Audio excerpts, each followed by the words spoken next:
Assalamualaikum warahmatullahi wabarakatuh. Selamat pagi anak-anak. Apa kabar anak-anak hari ini? Semoga anak-anak senantiasa dalam keadaan sehat dan tetap semangat ya nak ya. Sebelum kita mulai pelajaran, silahkan anak-anak terlebih dahulu menyiapkan buku paket pulpena, buku tulis pulpena, dan juga alat tulisnya. Untuk hari ini Ustazah akan menjelaskan di tema 1, masih di subtema 3 tentang pertumbuhan hewan. Mari kita berdoa terlebih dahulu sebelum kita mulai pelajaran hari ini. Rabbi zidni ilma waryukni fahma. Ya Allah, berilah kami ilmu dan kefahaman. Semoga dengan doa ini tadi anak-anak diberikan kemudahan oleh Allah di dalam menerima pembelajaran dari Ustazah. Yang pertama, hari ini Ustazah akan menjelaskan di muatan SPDP KD 3.1 dan 4.1. Anak-anak bisa dibuka di buku paket pulpenanya halaman 63. Mengenai mengidentifikasi gambar dekoratif pada karya seni daerah. Jadi, gambar dekoratif itu berfungsi sebagai hiasan pada sebuah media agar terlihat lebih indah dan juga menarik. Nah, jadi gambar dekoratif itu banyak ditemukan pada karya seni daerah seperti anak-anak bisa lihat kain batik, kemudian guci, dan juga kain tradisional. Kalau kain batiknya itu hanya kain putih saja, kira-kira menarik atau tidak nak? Nah, tidak menarik ya. Jadi ketika di batik kemudian diberi warna, itu terlihat lebih indah dan juga menarik. Sama juga seperti guci itu.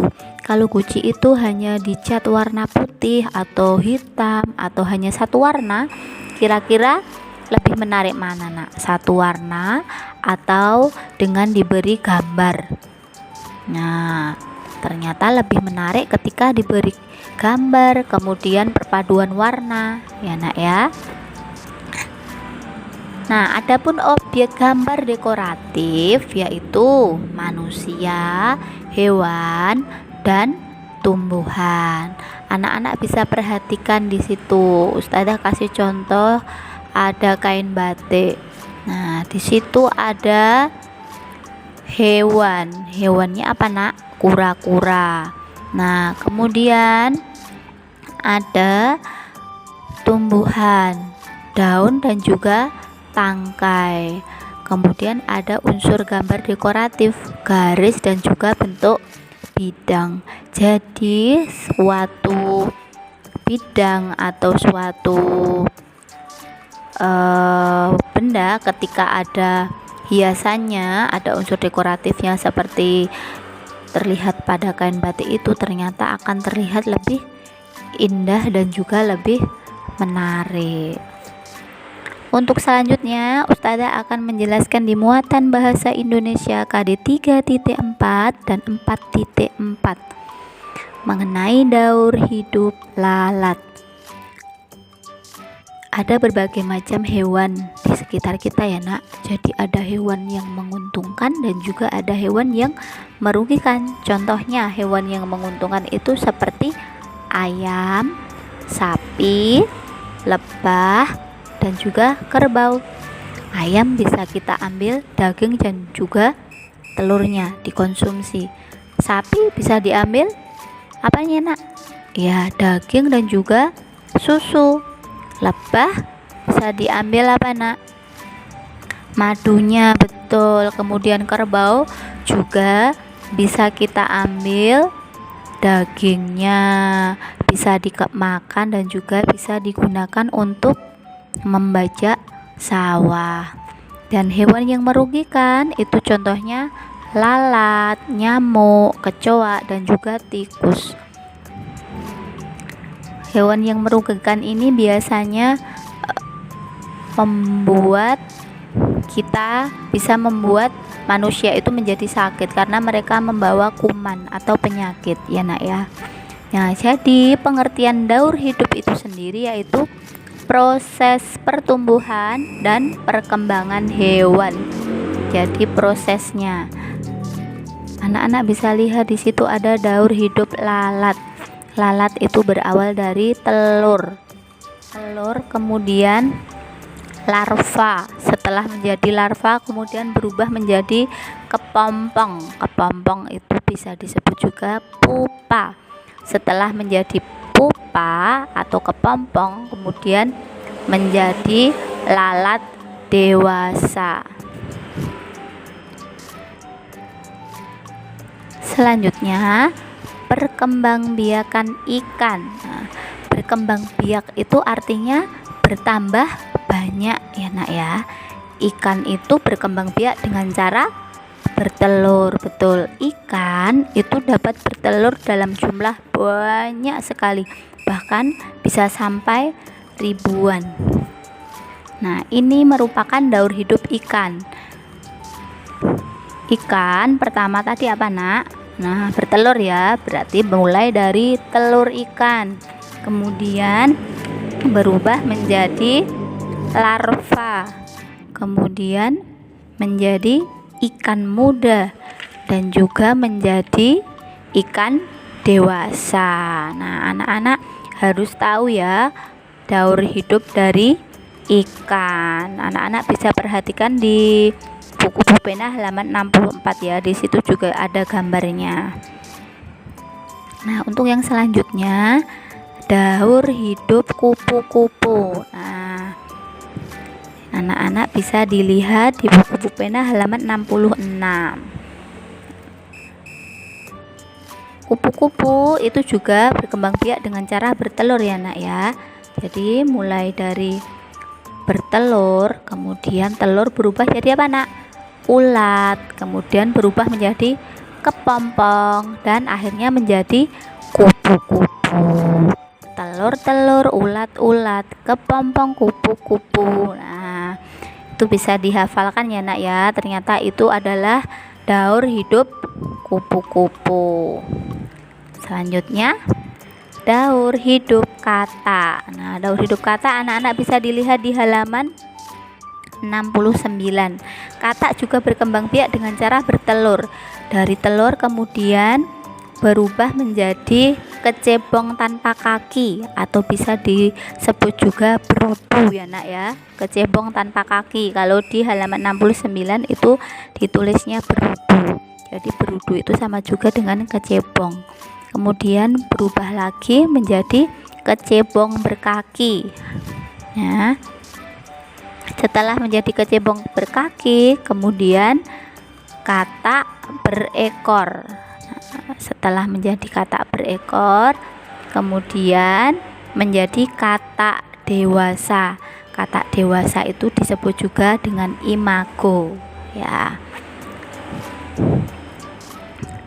Nah, untuk yang selanjutnya anak-anak lebih jelasnya bisa sambil dibaca ya nak di buku pena halaman 69. Nah, selanjutnya Ustazah akan menjelaskan di muatan PPKN KD 3.4 dan 4.4. Menjaga persatuan dalam memberi atau menerima saran. Jadi,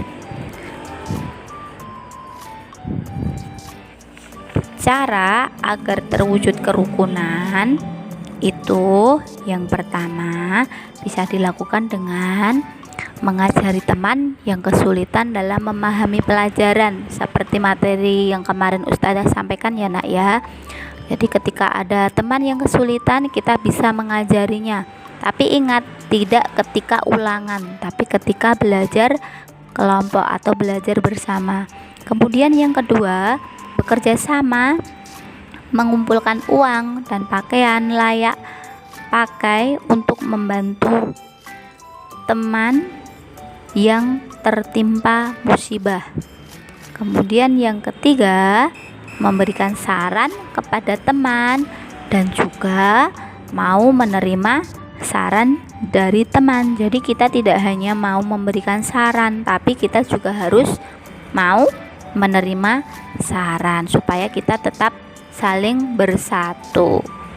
Nah, cara yang baik saat memberi atau menerima menerima saran, yang pertama, saat teman melakukan kesalahan itu diingatkan atau diberi saran dengan cara yang santun atau baik, tidak sambil teriak-teriak ya nak ya. Kata-katanya juga yang halus, jangan sampai melukai perasaan teman kita. Kemudian yang kedua, saat kita diingatkan karena melakukan kesalahan, ucapkan terima kasih dan perbaiki kesalahan tersebut. Yang ketiga, saat berdiskusi di kelas atau rapat di kelas, itu angkat tanganmu sebelum menyampaikan saran atau pendapat. Kalau ingin berpendapat atau memberikan saran, itu angkat tangan terlebih dahulu. Kemudian yang keempat, jangan memotong pembicaraan orang yang sedang memberikan saran atau pendapat. Ketika teman kita sedang berbicara, jangan dipotong. Jadi ditunggu sampai selesai baru gantian kita berbicara. Nah, yang selanjutnya, menghargai perbedaan di sekolah. Nah, kamu dan teman-temanmu memiliki kegemaran yang berbeda-beda. Kemudian, kamu dan juga temanmu memiliki hal yang kurang disukai. Nah, kita saling bisa memberikan saran untuk mengatasi rasa tidak suka terhadap suatu hal. Nah, kemudian cara memberikan saran yang baik itu yang pertama, ucapkan dengan bahasa yang santun. Kemudian yang kedua, memberi solusi yang paling mudah untuk dilakukan. Yang ketiga, tidak memaksakan saran untuk diterima. Jadi ketika memberikan saran kepada teman itu kita tidak boleh memaksa ya. Anak-anak bisa dilihat di halaman 70. Nah, di situ dituliskan. Setelah memberi contohnya ya nak ya, saat bercocok tanam, kamu dapat menyarankan temanmu yang tidak suka cacing untuk bertugas menyiram tanaman. Kemudian kamu yang dapat membantu dengan menggantikan tugasnya menggali tanah. Dengan melakukan hal tersebut berarti kamu telah menghargai perbedaan yang ada. Jadi ketika bagi tugas itu juga dilihat kira-kira temennya itu bisa atau tidak ya gitu. Jadi saling menghargai, saling saling membantu. Nah, untuk penugasan silahkan anak-anak tuliskan, kemudian digambar sebisanya, tidak harus bagus, tidak bisa dilihat dari PPT-nya Ustazah tadi ya. Ditulis kemudian digambar seperti slide yang berikutnya tadi, seperti saat Ustazah menjelaskan tadi, proses daur hidup ikan, kata, kupu-kupu dan juga lalat. Banyak sekali nggak apa-apa, nggak harus satu hari selesai ya. Digambarnya sebisanya. Ketika anak-anak mau menulis kemudian menggambar sendiri, tidak hanya dengan melihat, insya Allah nanti anak-anak menghafalnya juga lebih cepat. Kemudian yang kedua, anak-anak milih menceritakan satu daur hidup hewan dengan bahasa kalian sendiri. Jadi tadi ketika anak-anak membaca di buku pulpena itu banyak kosakata baru ya nak ya. Anak-anak bisa kosakatanya itu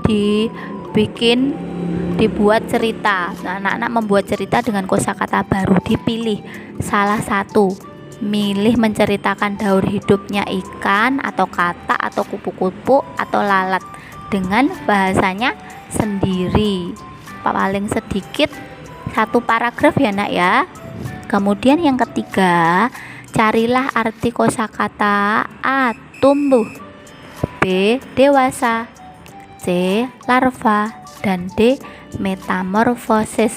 Setelah anak-anak mencari arti kosakatanya, kemudian anak-anak membuat kalimat dengan kosakata itu ya nak ya. Dikerjakan di buku tulis tematik ya. Oke, untuk hari ini cukup sekian dari Ustazah.